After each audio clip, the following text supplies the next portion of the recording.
بسم الله والصلاة والسلام على رسول الله. كيفكم أعزائي؟ إن شاء الله تكونوا بخير. اليوم حبيت أشارك معكم الكبة. أنا طبعا كنت هون قبل فارمة البرغل ومجهزته. راح أسوي لكم فيديو قديش عيار الكبة مثلا لكم من شخص أو للعيلة أو للعدد المطلوب مثلا اللي زي ما بتحب ست البيت. وهون زي ما فرجيتكم بأول الفيديو قلبت اللحمة المفرومة. طبعا أنت بتحبي تجيبيها خروف، بتحبي تجيبيها عجل زي ما بتحبي. هون أنا جبتها عجل وقلبتها مع راس بصل صغير، وبعدين بالاخر حطيت لها رشه الملح ورشه فلفل اسود، وبالاخر دقيت لها شويه جوز زي ما هو مبين معكم هون. وهلا راح ابلش معكم اورجيكم كيف بشتغل الكبه انا.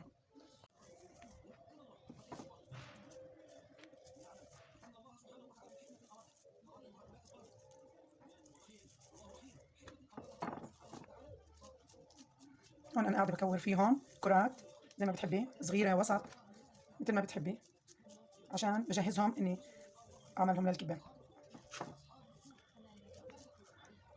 بغط ايدي بنتفه مي مدوبه فيها معلقه نشا.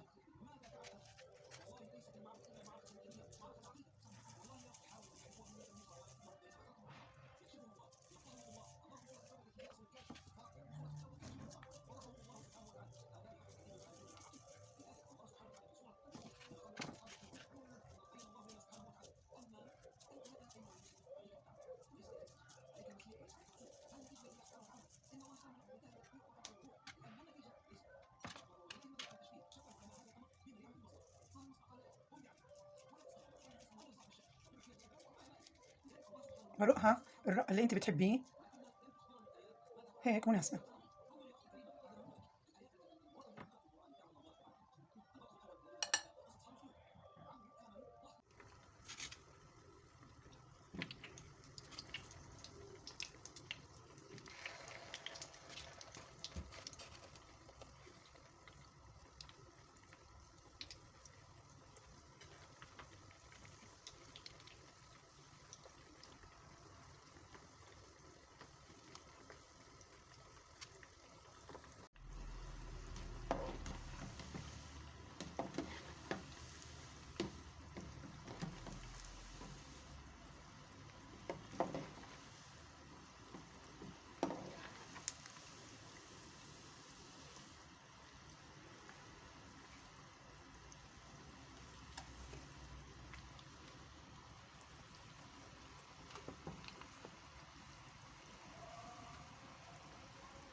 بسم الله ما شاء الله.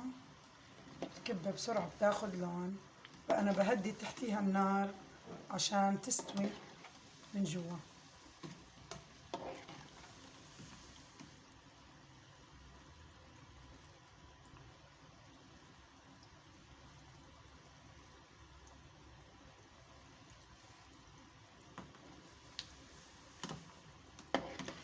على طول خلي ايدك بالكبة عشان ما يغمق لونها معك.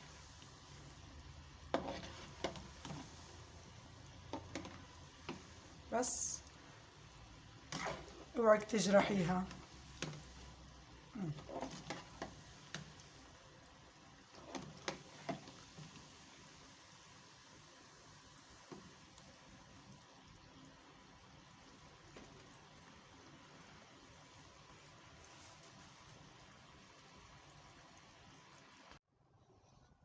صبايا هي هيك خلصت قلي الكبة معكم.